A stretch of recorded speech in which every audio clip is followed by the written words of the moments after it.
今天的关键对话，我们要带你来讨论一下半导体的产业竞争这么激烈，但是各家大厂还是竞相投入制程的竞赛，就是因为新科技的应用总是如此的疯狂，如此的充满商机。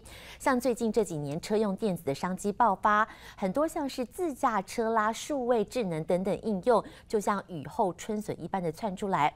一切最源头都要追溯到半导体的最上游，也就是 EDA 电子设计自动化产业。要有这个上游，才能设计出复杂又高效能的电晶体。到底最上游怎么观察半导体发展？带您关心今天的关键对话。关键时刻掌握关键对话。大家好，我是思翰。有人说，半导体产业就算景气再怎么差，总是会有需求，就是因为呢，大厂们不断要追求更高强的效能，而且先进制程也是不断的发展，都让半导体产业呢总是供不应求哦。而我们今天就很荣幸的邀请到了在这个半导体业最上游的产业，也是全球最大的 EDA 电子设计自动化的大厂新思，他们的创办人 RTGS 今天是来到了我们的现场哦。而说到新思呢，其实包括像是台积电、联电、英特尔或联发科等等，都是他们的客户。马上来探讨一下他们对于半导体产业最新的展望。Hello, nice to meet you. Do you like to say hello to our audience? Hello, audience. Happy to be here. First of all, we would like to start from the global semiconductor industry, which performed quite well last year. Therefore, this year, many companies like TSMC, they say maybe this year will also be a good year or at least be flat. So from your point of view, especially Synopsys is like the really upstream company in the whole industry. How do you think about this year or maybe next year? Actually, right now it feels pretty good, I would say. Just a week ago, I happened to see the confidence index of the Global Semiconductor Association. I'm on the board of that. And they published sort of what many CEOs think. And actually, the confidence index was at the highest in the last 6 years, which is a good sign. And I expect that to continue for a bit. Now, the reality is semiconductors go up and down. But in aggregate, it feels certainly stronger than what we've seen in the last few years. What's the reason about that? Well, you know, semiconductors have always had a need. It's just that now the need, I think, is sharpening up again. And the reason for that is that we have just crossed a level of complexity of semiconductors that opens up the doors for things that in the past were not possible. Now we are seeing the beginning of the next phase, which I'll call digital intelligence, which is suddenly the compute power is sufficient that you can actually do some machine learning, use big data to assess different situations. And maybe the best example is the beginning of cars that may be able to drive themselves. So is there any like potential threat or a potential challenge of the whole industry? There always are, because, you know, driving the state of the art of technology means that every day you have to recreate tomorrow. And you know, you alluded earlier that a lot of people say, hey, Moore's law, isn't that the thing that's driving things? And is it not dead? I'm still looking for the corpse of Moore's law. I cannot find it because I've learned over so many years that already in the 90s, people said, yeah, Moore's law is going to die, right? And then in the 2000s, oh, it's dead. It is not dead. The spirit of Moore's law is alive. Maybe the economics are changing somewhat because it's becoming more difficult and more challenging. But the spirit has not changed. The spirit is one of believing that if there's enough engineering attention on things, we can be amazingly inventive. And you know, the very notion that people are starting to use EUV now for manufacturing, something that was viewed as impossible. 8 years ago, people said, FinFETs, these transistors will never work. Are you crazy? These are thin vertical slices. They'll fall over. You can't manufacture them. Here we are. One of the largest foundry in the world, right here, is driving the technology forward like crazy. I love the work like crazy because that's what we do. High tech is always like crazy because tomorrow you have to reinvent. And so, yes, I agree Moore's law is changing, but the progression is still moving just as fast as it ever was. As you say, Moore's law maybe it's not dead, but it's really changing. So from the company's point of view, how Synopsys change the business model or maybe cooperate with other company in other area? You said the right word, cooperate. You know, high tech is more and more of a team sport. And everyone on the team has to be really, really good to win. and play really well together. And one of the best examples is actually the relationship we have with the foundries right here in Taiwan, because they drive silicon technology in the manufacturing. We drive the utilization of these very difficult transistors and the modeling of all the physics that is in the midst of this. The other fundamental change is really in a different domain, which is the intersection between hardware and the software that sits on top.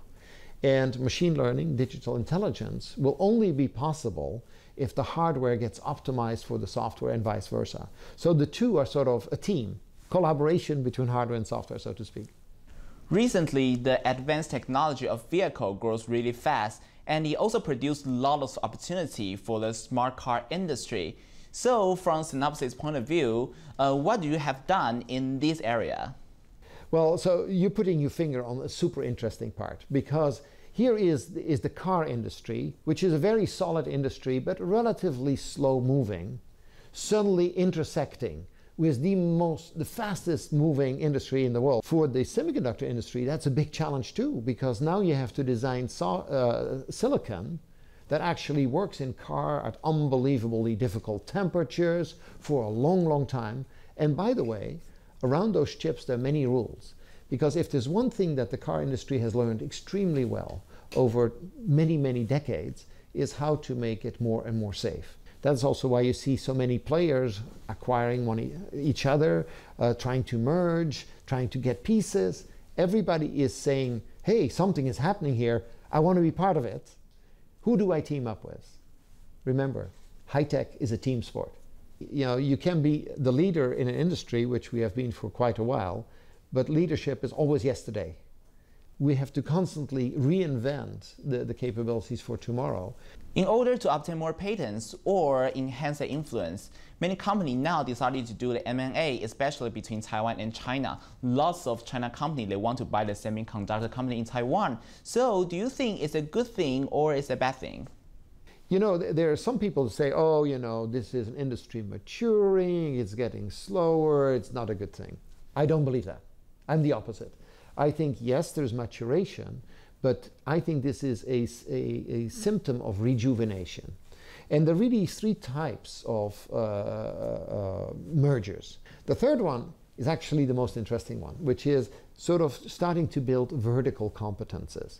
And this is particularly interesting when an industry starts to prepare itself for the next decade of innovation, because very often innovation comes out of this technology plus this technology and some invention, and suddenly something is possible that before was just not there. And that is sort of so cool about science fiction, right? Many, many years ago, I think it was in the 50s, there were sort of these comic strips of the guy talking to his watch. And it was never going to happen. And now, you know, a number of people in this room have this. The same is true for automatic driving, and the ramifications of that are much broader than the car. They can have impact on how society works. Do you share cars? Are there companies that provide services to automatically drive you to places, and all of these things? And you can see companies already investing. So they believe. They may be right or wrong, but for right now they believe because they're voting with their money. Yeah, but as you mentioned, the vertical stuff maybe is like good for the product, or you can like produce amazing car, amazing cell phone, or amazing watch. But is that healthy for the whole industry? Because maybe they will become like one really huge company in the industry. Yes, and you know, this has always been a fear in history, but in high tech, that has essentially not been the case. Meaning that the rate of change in high tech is so high, and the number of things that one cannot think of today that tomorrow suddenly become possible. And I'm a believer in that. I think the rate of change is so high that yes, some companies will try to create, of course, as much of a defensive castle that they can. But the fact is, you know, often castles are broken down by yet a new invention. Okay, so do you have any suggestion for the Taiwanese company about how to catch up with the trend and also like keep their advantage? Well, you know, I think Taiwan is fundamentally a country that, you know, about 30 years ago emerged as an entrepreneurial high-tech country. And that was quite an accomplishment. And today you can see that some of the leading world companies are here, and many entrepreneurial companies that have reworked themselves and their destiny multiple times. And I think that time is again here. Of course, you have the basis of unbelievably solid silicon that one can build on. I think Taiwan may be a little bit light on the software side, because in everything I've described, I'm really describing the intersection between hardware and software, right, as they play together. And then you have a, granted, somewhat complex situation with a very big neighbor country that maybe some challenges on how to interact. Nobody likes a competitor, but the fact is when you have a competitor, you run faster, you learn more quickly.